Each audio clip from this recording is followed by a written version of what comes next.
ravie de vous retrouver. Ça fait longtemps que j'ai pas fait de vidéo, ça faisait longtemps que j'avais pas écrit d'article, etc. J'ai un peu laissé tomber mon blog pendant 2 semaines. Et si vous avez lu mon dernier article, vous comprenez pourquoi. J'ai écrit pas mal, mais c'était pas pour ce blog-là. Et surtout, j'étais un peu malade. Du coup, c'est pour ça que j'ai un peu laissé tomber. J'avais d'autres choses à faire et j'ai aussi un peu travaillé quand même, ça m'arrive. Donc excusez-moi. Alors cette vidéo c'est pour vous parler du métier de maquilleuse. Alors c'était une blogueuse, je me souviens plus, j'ai pas marqué son pseudo, qui m'avait posé cette question sur Hello Coton, qui est une plateforme de blog, je sais pas si vous connaissez. Et voilà, elle me posait plein de questions sur le métier de maquilleuse, comment on devient maquilleuse, les inconvénients, les avantages, comment j'en suis arrivée là. Alors j'avais promis d'y répondre, de faire une vidéo dans la semaine. C'était il y a 3 semaines, alors je suis vraiment désolée, je suis un peu en retard. Mais bon, vaut mieux tard que jamais, pardon. Alors, excusez-moi pour cette vidéo, je pense qu'il y a un peu une luminosité de merde, pour tout dire. Il fait vraiment pas beau, il fait un peu gris. Et parfois, là, je viens de me regarder sur le retour et je me trouve un peu orange, donc c'est bizarre. J'ai un problème d'appareil photo. On dirait que j'ai les cheveux rouges aussi de temps en temps, donc vraiment j'ai un petit souci. Excusez-moi pour la lumière, il va falloir que je règle tous ces problèmes. Revenons sur le fond de la vidéo. Donc je vais organiser cette vidéo, elle m'a posé plusieurs questions, je vais y répondre, j'ai marqué toutes les questions sur un petit papier, j'ai des esquisses de réponses pour pas oublier. Et donc voilà, donc si le métier de maquilleuse vous intéresse, si vous voulez en savoir un peu plus, si vous avez envie de devenir maquilleuse, bah écoutez, restez avec moi. Alors, première question. Alors, y a-t-il un diplôme de maquilleuse? Alors, pour tout de suite vous répondre, il n'y a pas de diplôme certifié par l'État. Ça, vous pouvez oublier tout de suite. Il n'y a aucune école qui le propose. Donc, si vous vous renseignez sur des écoles et qu'on vous fait croire que le diplôme est reconnu par l'État, c'est totalement faux. Ça n'existe pas. Le métier de maquilleuse n'est pas reconnu par l'État, aussi bizarre que ça soit. Le seul diplôme dans ce domaine qui soit reconnu, c'est celui d'esthéticienne. Donc, si vous voulez un diplôme d'État, il faut passer le diplôme d'esthéticienne, donc c'est CAP, BEP, je ne sais pas exactement. Mais alors autant vous dire que ça vous prépare pas du tout à la même chose que maquilleuse. Moi je connais plein d'esthéticiennes qui sont devenues maquilleuses. Ça, on peut faire ça tout de suite, on peut faire ça tout à fait dans ce sens-là. Mais moi je suis maquilleuse sans avoir fait d'esthétique. C'est pas du tout les mêmes métiers. Esthéticienne c'est vraiment, c'est un soin, c'est la beauté pour les particuliers, pour les personnes comme vous et moi. Donc pour l'épilation, pour les soins du visage, les soins du corps, manicure, pédicure, etc. Alors que nous, les maquilleuses, on est vraiment faites pour les médias, on est faites pour la télé, pour la mode, pour le cinéma. Voilà. Nous, on est formés à ces techniques-là qui ne sont pas du tout les mêmes que pour la vie de tous les jours. Vous imaginez bien qu'on ne maquille pas du tout pareil à la télé, en cinéma ou en mode que dans la vie de tous les jours. Donc voilà, si vous voulez quelque chose de reconnu par l'État, il faut passer un diplôme d'esthétique. Mais ça pose pas le problème de faire directement un diplôme de maquillage dans une école privée, etc. C'est que des écoles privées. Il y a des écoles qui se font en 9 mois, en 2 ans même. Il y en a qui se font en 3 mois aussi. C'est toutes des diplômes de maquilleur. Bah, autant vous dire que moi, ça fait 2 ans et demi que je travaille vraiment et on m'a jamais demandé mon diplôme. C'est pas quelque chose qu'on demande. C'est pour vous vous sentir peut-être plus je trouve pas le mot. Légitime, c'est ça le mot, je crois. Légitime. Alors moi, me concernant, j'ai fait l'école Fleurimont, qui est une école à Paris, qui se trouve maintenant dans le 16e arrondissement vers Trocadéro. J'ai adoré faire cette école. Si c'était à refaire, je le ferais. J'ai retourné dans cette école. C'est vraiment une école petite structure. On n'est pas un numéro. La prof, les directeurs, etc. nous connaissent très bien, ils savent qui on est, ils connaissent notre histoire. On n'est pas un numéro parmi tant d'autres. J'ai adoré faire cette école et vraiment je vous la conseille si vous voulez faire une école de maquillage. Les différents intervenants, donc on a une prof principale que j'adore, qui est une super maquilleuse, qui a énormément d'expérience dans ce qu'elle fait. Et après on a plusieurs intervenants qui sont aussi très très bien. Du coup voilà, c'est une des écoles que je peux vous conseiller, Fleurimont. Après il y en a sûrement des très très bien d'autres que je les connais pas toutes et je peux pas vraiment vous renseigner là-dessus. Chez Fleurimont, on avait entre 3, 6 ou 9 mois de formation. Moi j'ai fait 9 mois, j'ai fait le maximum. 3 mois en général c'était des coiffeurs qui voulaient se former à 3 mois de maquillage pour pouvoir faire les deux. 6 mois, c'était pareil, pas mal de coiffeurs. Il y avait aussi des maquilleuses qui s'arrêtaient au bout de 6 mois parce que mine de rien, c'est quand même un coût financier, faut pas oublier ça. Et donc voilà, moi j'ai voulu faire le maximum de 9 mois. Alors, deuxième question, que faisais-tu avant de faire ce travail? Alors, avant de faire ça, j'étais pas du tout là-dedans, j'ai passé un BTS de communication. Donc rien à voir comme vous pouvez le voir, j'ai passé mon BTS, voilà, le diplôme public. À la base, je voulais être dans la com, dans la pub, mais dans la partie créative. C'est ce que je voulais, moi je voulais dessiner, je voulais concevoir les pubs, je voulais imaginer les scénarios, etc. Donc vraiment dans la partie créative. Et moi avec ce BTS, malheureusement, je pense que je m'étais pas bien renseignée avant, ça me dirigeait plus vers un côté commercial. Moi c'est tout ce que je déteste, tout ce qui est commercial, c'est pas du tout mon truc et je suis pas du tout bonne là-dedans surtout. Donc voilà, mais bon, j'ai quand même réussi à la fin, avec beaucoup de douleur, j'ai pas du tout aimé, mais j'ai quand même eu mon diplôme heureusement. Enfin heureusement, ça me sert pas, mais bon, ça me servira peut-être. Qu'est-ce que je peux vous dire d'autre? Ah oui, donc ce BTS a duré 2 ans. Avant de faire ce BTS, j'avais déjà en tête de vouloir être maquilleuse, mais j'ai passé mon bac, je venais d'avoir 18 ans. Et comme je viens de vous le dire, une formation de maquillage, ça dure maximum 1 voire 2 ans. Et je me voyais pas arriver aussi tôt dans ce monde-là, qui est un milieu pas du tout facile. Voilà pourquoi je voulais avoir un diplôme avant, et même, je vous assure que je vais pas vous mentir, ça rassurait un peu ma maman, qui voulait que j'ai un vrai diplôme avant.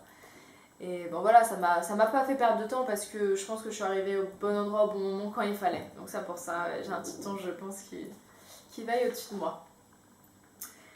Donc durant ce BTS qui a duré 2 ans, j'ai fait plusieurs stages. J'avais fait un stage en journalistique, c'est bien, j'invente des mots, en journalisme, pardon, chez Glamour.fr, ça j'avais adoré faire ça. Ça m'a un peu plus rapproché de mon envie d'être dans les cosmétiques, dans la beauté, etc. J'ai fait aussi des stages en relations presse, bref. Et c'est vraiment tout ce que je voulais pas faire. En fait, je voulais pas arriver tous les matins, avoir des horaires, me poser à mon bureau devant un ordinateur et faire ça toute la journée. C'était pas possible me concernant. J'ai trop besoin de bouger, j'ai trop besoin de rencontrer des gens différents chaque jour. C'était pas possible. Voilà, donc j'ai fait ça avant. Ça me servira sûrement. Je renie pas du tout d'avoir fait ça parce que c'est quand même 2 ans de com, j'ai rencontré des personnes super. La communication, ça sert dans tous les métiers. Donc voilà ce que je faisais avant d'être maquilleuse. Alors, depuis quand veux-tu être maquilleuse et pourquoi? Donc comme je viens de vous le dire, j'avais, avant de passer ce BTS, voilà, en tête de vouloir faire une école, je devais avoir 17-18 ans. Mais voilà, je me trouvais trop jeune pour ça, pas assez prête pour affronter ce monde de requins. Voilà pourquoi je ne l'ai pas fait tout de suite. Et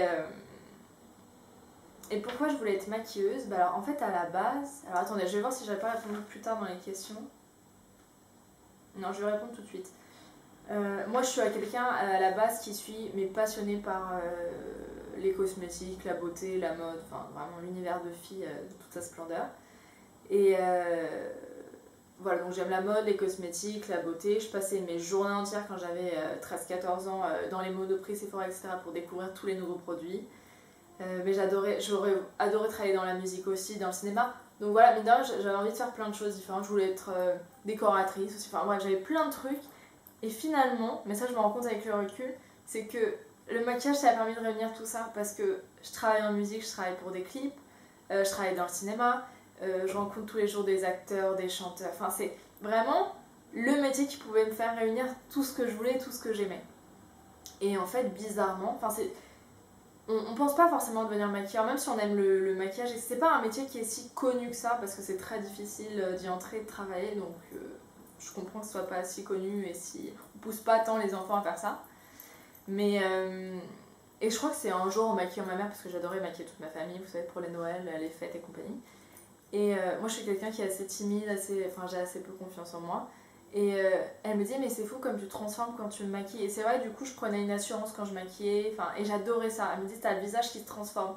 Et c'est vrai, ça m'a permis de me rendre compte que c'était peut-être vraiment ça et que je pouvais allier finalement ma passion à mon métier. La plus belle chose au monde en fait, c'est allier ce qu'on aime faire à son métier. Parce que mine de rien, son métier on y passe plus de 50%, 60-70% du temps. Alors excusez-moi si vous entendez des bruits, c'est mon lapin derrière qui s'excite. Excusez-moi. Donc voilà. Alors, 4e question. Alors, mon travail actuel, qu'est-ce que je fais? Alors, je suis maquilleuse et j'ai un statut d'intermittente. Je ne sais pas si vous connaissez ce statut, je pense que vous en avez entendu peut-être parler dans les infos. C'est-à-dire que je ne suis pas salariée d'une boîte, je ne suis donc pas rattachée à une société, ni à une boîte, ni à une chaîne télé, ni quoi que ce soit, je suis intermittente du spectacle. C'est-à-dire que je suis engagée, payée à la journée par une boîte de production, par une chaîne de télévision, par un photographe, ça dépend. Et donc voilà, c'est ça le principe d'intermittent. On est payé à la journée et engagé à la journée. Donc demain je peux travailler sur un film, après-demain je peux travailler sur un shooting de mode, dans 3 jours je pourrais faire de la télé, enfin, ça dépend, voilà, ça c'est notre travail d'intermittent, c'est de bouger on va dire, on se faufile un peu dans tous les jobs qu'il y a à prendre, etc. Alors me concernant, je travaille beaucoup plus en télé qu'autre chose. À la base, je voulais faire du maquillage, je pense, comme toutes les maquilleuses, pour aller en mode directement. Parce qu'on a cette idée, on veut maquiller des mannequins, on veut faire des maquillages de dingue, on travaille sur les défilés, les shootings, etc. Et moi, je me suis retrouvée en télé par un heureux hasard. Et écoutez, j'adore ça et je pense que je changerais pour rien au monde. J'aime vraiment beaucoup l'univers de la télé et tout ce qui s'y rattache. Du coup, alors, moi, je travaille beaucoup et en grande majorité sur Énergie 12, donc pour tout ce qui est le mag que vous pouvez voir avec Mathieu Delormeau qui est une receveur maintenant, que vous pouvez voir tellement vrai avec Mathieu Delormeau. Moi j'ai travaillé pour les émissions de Morandini quand il y était, enfin toutes les émissions d'Énergie 12 et de Chérie 25 qui est je sais pas si vous connaissez, c'est une des nouvelles chaînes TNT qui est apparue cette année. Et voilà, c'est rattaché au même groupe Énergie. Donc tout ce qui est les talks féminins, tout ce qui est, si vous voulez mon avis, je sais pas du tout si vous regardez. Du coup voilà, toutes les émissions Énergie 12 et Chérie 25, j'y travaille parfois. J'ai aussi fait M6 qui avait ressorti, je sais pas, voilà, excusez-moi pour mon téléphone. Attendez. Peut-être éteindre pour qu'il n'y ait pas trop de bruit. Hop, pardon. Oui, donc M6 qui avait ressorti les Nannies, qui était un remake un peu de Super Nanny, mais avec deux nannies cette fois. Et moi je m'occupais de Jocelyne, donc une des nannies, que je maquillais et que je coiffais pour cette émission. Je continue d'ailleurs de temps en temps à travailler pour MCE, ma chaîne étudiante, pour une émission qui s'appelle Web Real TV. Donc voilà, c'est une sorte de talk avec des jeunes qui reçoivent des invités. Donc on reçoit pas mal de rappeurs, on reçoit quelques acteurs, des chanteurs, enfin bref, voilà. Voilà pour les émissions pour lesquelles je travaille régulièrement en tout cas. Après, je continue bien sûr des tournages de courts-métrages. Et j'ai eu la chance de bosser sur un long-métrage aussi qui n'est pas encore sorti. Je vous en parlerai quand il sortira parce que je préfère pas en dire. J'ai même pas vu la bande-annonce encore, je sais pas quand est-ce qu'il sort. Du coup, je vous en parlerai à ce moment-là. Alors, comment j'en suis arrivée là? Alors, donc j'ai fait mon école il y a 3 ans maintenant, je crois. J'ai commencé il y a 3 ans, ouais, donc voilà. J'ai fait 9 mois d'école. On est arrivé en juin, je suis partie en vacances, bah voilà, les 2 mois. J'étais en vacances pendant 2 mois. Et en septembre, je me suis retrouvée un peu. On se retrouve un peu dans le vide en fait. C'est parce que. On peut pas être pris en salarié, c'est limite impossible, surtout quand on débute. J'avais pas envie d'aller en magasin pour travailler chez Max, Sephora, etc. Comme je vous l'ai dit, le côté commercial, c'est pas du tout mon truc. Et du coup, écoutez, je sais pas. Là, vraiment, je crois que c'est pour le coup un ange, vraiment. Et qui a veillé sur moi parce que on m'a proposé un stage. Mon ancienne école m'a appelé pour me proposer un stage chez Énergie 12 pendant 1 mois. Et j'ai pas hésité une seconde. Bon, c'était salaire de stage, c'était travailler tous les jours à des horaires pas possibles, payer une misère. Enfin, stagiaire quoi. Mais c'était vraiment une opportunité géniale et je l'ai senti. Vraiment, j'ai pas hésité une seule seconde. Donc voilà, j'ai travaillé 1 mois en tant que stagiaire chez Énergie 12.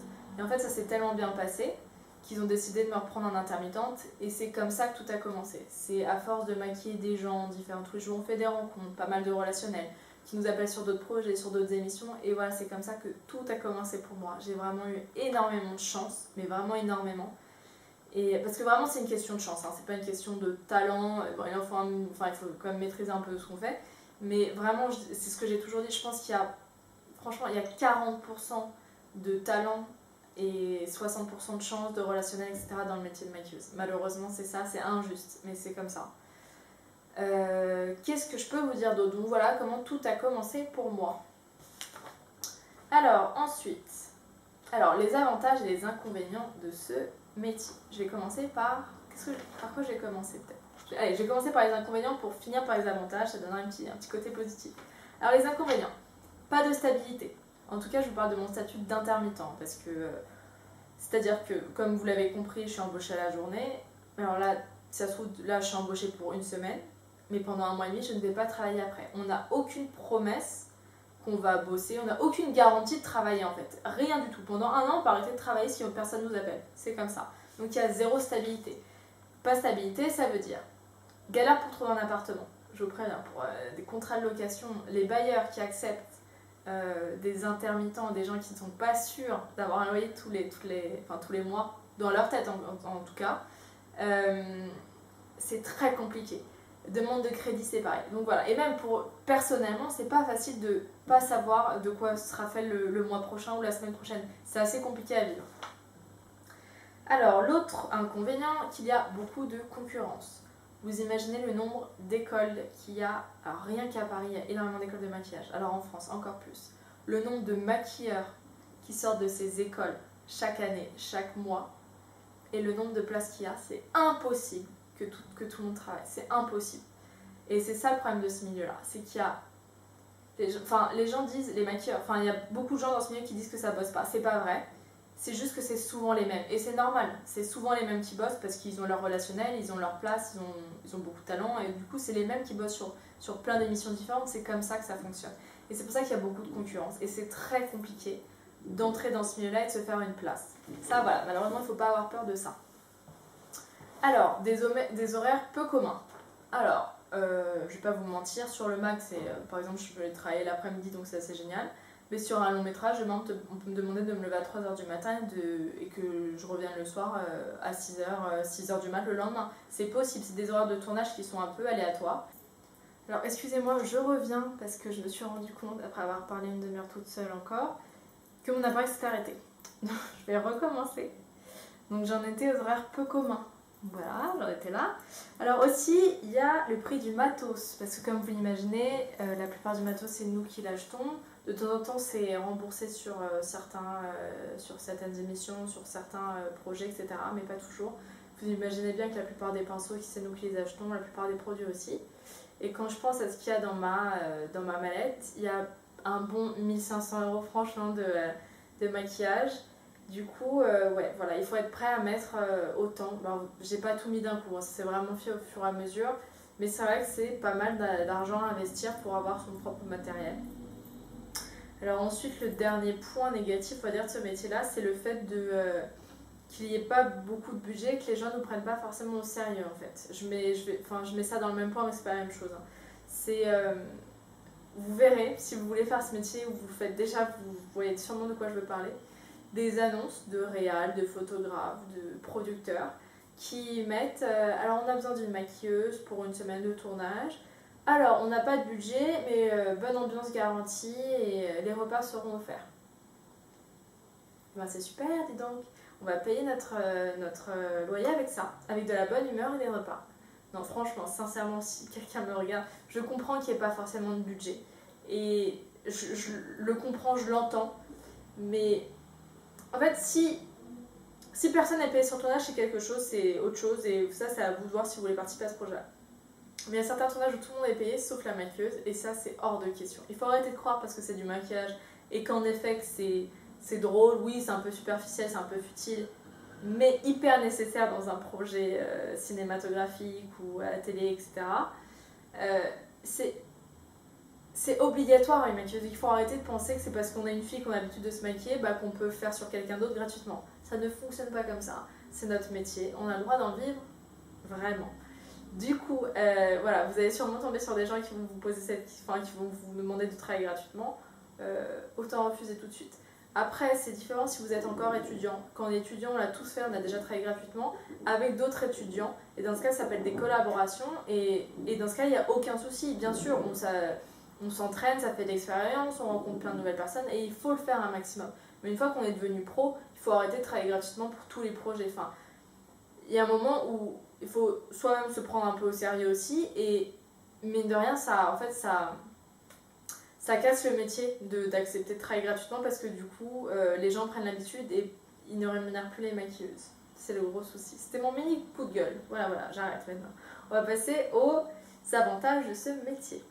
Alors, il y a tout ce qui est côté créatif et artistique, qui est absolument génial.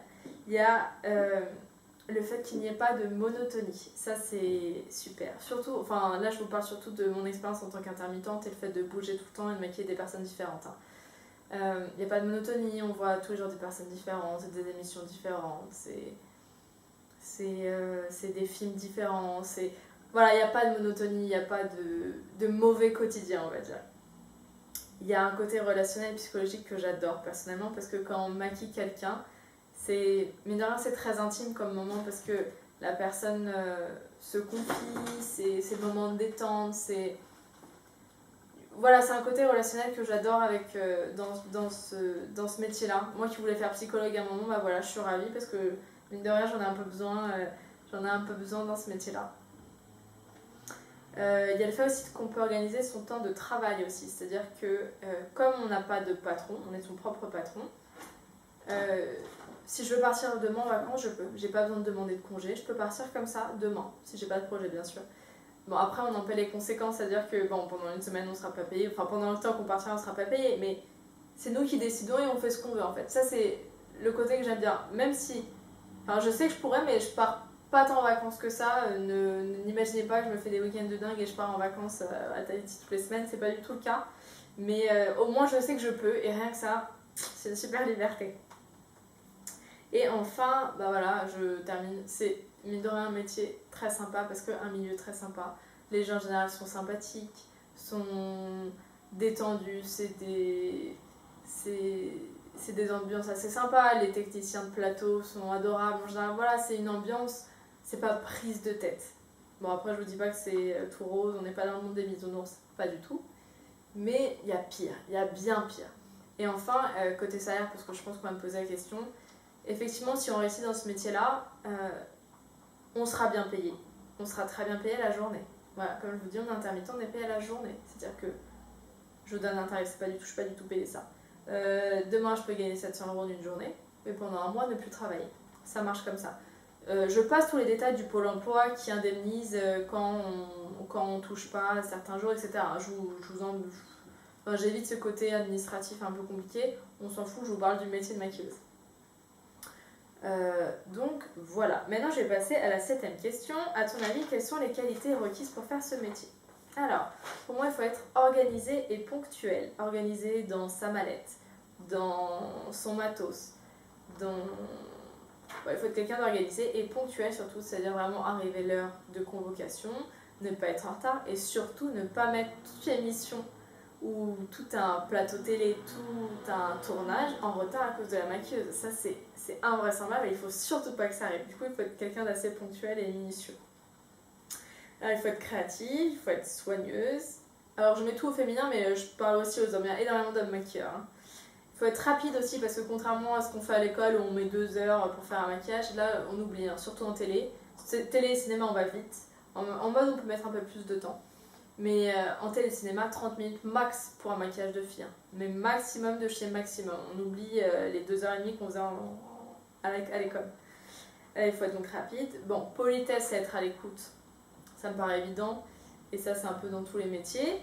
Il faut avoir une bonne présentation. Bon, ça, c'est aussi comme dans tous les métiers. Mais mine de rien, un maquilleur ou une maquilleuse va s'occuper du physique. Du coup, il faut quand même... une bonne présentation, on évite d'arriver avec les cheveux dégueulasses, d'arriver en sentant la transpiration, des ongles noirs, dégueux, tout rongés. Voilà, il y a un minimum. Je vous dis pas du tout d'arriver très maquillée, etc. Pas du tout, au contraire, en général, les maquilleuses sont celles qui se maquillent le moins, bizarrement. Mais voilà, une bonne présentation générale, peut-être un peu plus encore que dans n'importe quel autre métier.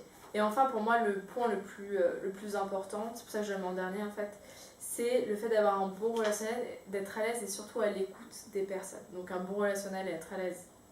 Parce que mine de rien, toucher un visage d'inconnu, c'est pas rien, c'est une étape à franchir. Au début, c'est pas simple quand on commence là-dedans. C'est pas Quand est-ce que j'ai déjà été impressionnée par des gens que je maquillais parce que c'était des personnes dont j'étais fan et ben c'est pareil comme de toucher son visage, de lui passer de la crème et tout. Il faut quand même il faut être à l'aise et être à l'écoute.